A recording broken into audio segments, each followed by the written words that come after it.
de remise en question normale, je pense. Il y a des moments, c'est difficile parce que tu travailles beaucoup.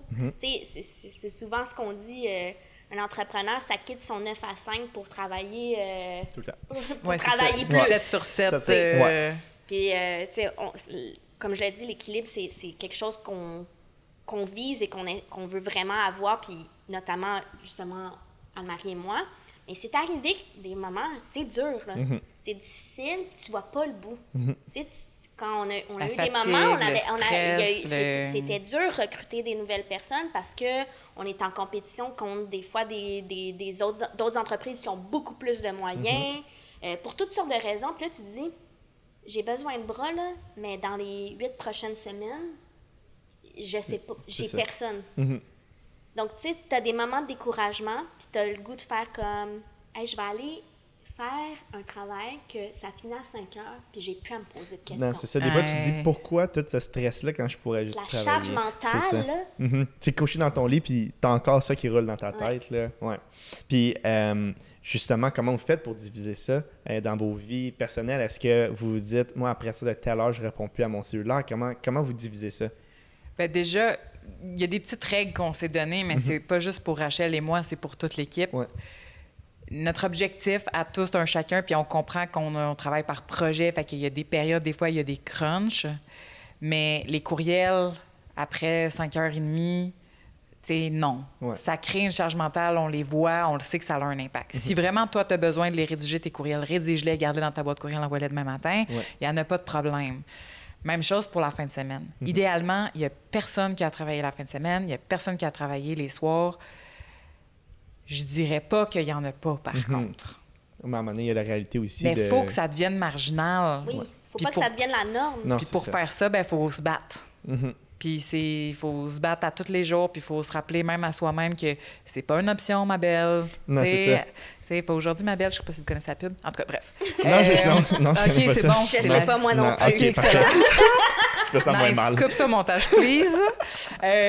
Non, mais tout ça pour dire que les trucs... Mais sincèrement, il faut juste être rigide envers soi-même. Discipliné. C'est de la discipline. Puis c'est parce que ça peut devenir très insidieux, si on peut dire. Ah, je vais juste faire ça un petit peu. La réalité, là, c'est qu'on pourrait travailler 24 heures sur 24, 7 jours sur 7. Donc, à un moment donné, c'est de dire non, puis de dire, ben qu'est-ce qui est important, puis qu'est-ce qui est urgent, puis il faut prioriser, puis de faire de notre mieux. Mais tu sais, je pense que c'est vraiment une routine, puis là, je vais sortir le buzzword, là, mais du self-care. Là. Pour vrai, c'est vraiment important parce que tu peux pas être à ton meilleur si tu es anxieux, puis ta performance, puis ta productivité diminue de toute façon. Donc, tu sais, c'est ça. Puis c'est de pas hésiter de demander de l'aide. Je pense que c'est quelque chose aussi qu'on dit beaucoup. On a même, je salue Charles, qui a fondé le workplace Canid'Aide. Donc, c'est là où tout le monde peut demander de l'aide pour quelque chose parce que c'est pas demander de l'aide, puis je le dis, puis je suis sûre qu'il y a plein de gens qui l'entendront pas, là, mais c'est vrai. Demander de l'aide, c'est pas une faiblesse. Souvent, tu mets plus les gens dans le trouble quand tu demandes pas d'aide parce que tu as peur de paraître poche, tu as peur que les gens se disent « Ah, je suis pas capable de gérer ». Dis-le tout de suite, ça va aller mieux. Si tu attends trop tard, il est déjà trop tard. Non, c'est ça. Non, vraiment. Là, on dirait que je serais pas assez dire que comme surtout quand... C'est parce qu'on dirait qu'avec les réseaux sociaux en plus, puis tu vois ça, tu dis « Non, mais là, lui, il a mis une story, il était 9h30, il travaillait encore. » Mais là, moi, je travaillais plus. C'est vraiment insidieux, fait que là, je suis comme... Là, je me sens moins cool, moins bon. Je suis moins successful. Puis après ça, tu vois toutes les quotes que Bill Gates travaille 24 heures sur 24. Mais Elon Musk n'arrête pas. Non. C'est ça. Mais ces gens-là, moi, je suis désolée, là, mais ceux qui disent qu'il faut que... Si tu veux être successful, il faut que tu te lèves à 4 heures, 5 heures du matin, là, je les trouve débiles. Moi, j'ai besoin de dormir 10 heures par nuit pour être en forme. Si je me retrouve en bas de 6, là, je ne suis pas performante, je ne suis pas de bonne humeur, je ne sers à rien, là, littéralement. Après ça, c'est comme... Il y a un truc que tu as dit, mais je l'ai oublié. Moi? Non, sur les quotes, les stories Instagram des gens. Oui, mais ça, c'est un truc, moi, à un moment donné, même que je me suis rendu compte, parce que dans beaucoup des agences où j'ai travaillé, la valorisation de faire des heures sup, puis d'être comme la personne qui performe le plus, d'être sur le plus de comptes, c'est très, très, très, très valorisé. Mais ça, c'est un vieux modèle, honnêtement. Puis ça m'est arrivé avec des collègues ou des employés, des fois. Moi-même, tu sais, pièges, là, tu te rends compte, Colin, pourquoi je fais ça? Je reproduisais des patterns que j'avais vécus où je disais à mes employés, hey, non, mais je vais travailler en fin de semaine, je vais travailler le soir, et tu normalises. Et quand tu normalises, les gens adoptent. Ouais. Et tu inculques une culture, et cette culture-là, à un moment donné, tu ne la contrôles plus. Et c'est là que j'ai fait, OK, s'il faut que je travaille le soir ou le week-end, je vais l'adresser avec un objectif d'aller chercher de l'aide. Ouais, c'est ça. Et non juste de dire, j'ai besoin de... Et dernier truc, parce que je sais que tu voulais poser une question, mais les gens, ils oublient sincèrement c'est quoi l'impact que les entreprises dans lesquelles ils ont travaillé ont sur leur comportement au travail. Fait que si tu as un comportement workaholic, pose-toi la question sur qu'est-ce que tes employeurs précédents t'ont inculqué parce que ça vient de quelque part. Oui, vraiment, 100%. Puis comme tu disais que, je pense que les deux, vous en avez parlé, qu'il y a comme un mot, je sais pas c'est quoi, une vibe qui court que les agences, c'est intense, c'est débile.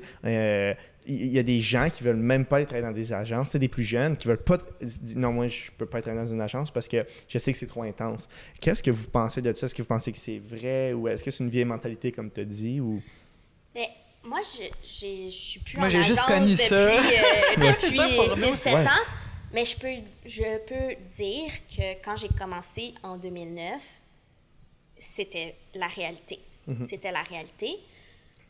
Moi, je suis quelqu'un d'assez indépendant dans la vie. Donc, je me faisais mettre de la pression. Puis, je me rappelle parce qu'il y a certaines agences qui appartiennent à des conglomérats, il y a des actionnaires, donc il y a une pression qui est mise.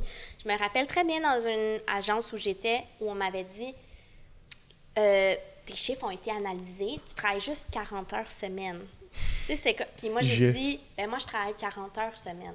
C'est ça que je donne. Mais je comprends que, tu sais, j'ai un peu une tête de cochon, puis c'est pas tout le monde aussi qui vont dire ça. Ouais. Mais c'était vrai. C'est vrai. Puis je crois que c'est encore vrai. En tout cas, mon pouls de ce qui se passe dans les... Tu sais, on a quand même pas mal de gens qui mais il faut que tu aimes ça. Oui, tu sais, à la base, tu sais, moi, je veux dire, j'ai travaillé dans la fonction publique, là. Je veux dire, ça a pris 2 semaines, ma formation. J'étais comme, j'ai atteint le top de ce que je pouvais faire. Oui. What's the next step? Puis là, c'était comme, non, ça va être ça pour tes 20 prochaines, 50 prochaines années. Je suis comme, hey, non, merci, pour vrai. Moi, je suis passionnée. J'aime ce que je fais. Je trouve ça difficile, parfois, mais la plupart du temps, sincèrement, je rencontre des humains extraordinaires et moi, c'est ça qui m'habite. Fait à la base, pour ceux qui ne veulent pas travailler en agence, je respecte. C'est un autre beat. Mais pour ceux qui sont habités par une passion, qui se trouvent à être engagés, le milieu des agences répond à plein de ces possibilités-là. Fait qu'il y a des personnalités, inévitablement, qui sont plus compatibles que d'autres avec le milieu des agences. C'est ça, il faut faire attention parce qu'il y a des agences qui ont vraiment ce côté workaholic et tout qui est très présent, qui est valorisé pour des raisons X, une culture qui vient de peut-être des années 90 où c'était vraiment, vraiment intense, c'est encore comme ça. Mais tu vois, on le voit, là, les agences sont en train d'essayer de se transformer avec la COVID, la notion de bien-être, de santé mentale. Moi, ce que je ressens, c'est qu'il y a vraiment une volonté de changement, alors qu'il y a quelques années, cette volonté-là était même pas vraiment là. C'était comme, c'est comme ça. Ouais. Mais la grosse différence maintenant, c'est OK, c'est peut-être comme ça, mais on veut changer. Donc, tu sais, c'est quand même une progression, je trouve. Donc, à garder en tête, mais pour quelqu'un qui est à l'université, c'est sûr que ça peut être hyper... Moi j'étais ce type de personne-là, puis Anne-Marie aussi, je me disais, moi, j'aime ça, l'intensité, j'aime ça, travailler sur plein de projets en même temps. Ça me motive, j'ai le goût d'apprendre, puis les 3 premières années, j'ai envie de faire ça. Mais savoir aussi mettre ses limites, c'est possible. Puis tu peux évoluer dans une agence, mais en mettant tes limites. Mais il faut que tu t'affirmes, tu sais. Ouais. Tout simplement parce que les gens vont jamais te dire « Ah, je vais te mettre tes limites. » Non, c'est ça. à toi de le faire. Puis les gens vont te respecter là-dedans. Ouais. Ouais. Merci beaucoup d'avoir écouté mon podcast. N'oubliez pas d'aller voir le site web de hxn.media. On est une compagnie de production vidéo québécoise. On est situé à Montréal, mais on fait des vidéos partout au Québec. Si votre entreprise a besoin de vidéos, n'hésitez pas à nous contacter. Merci.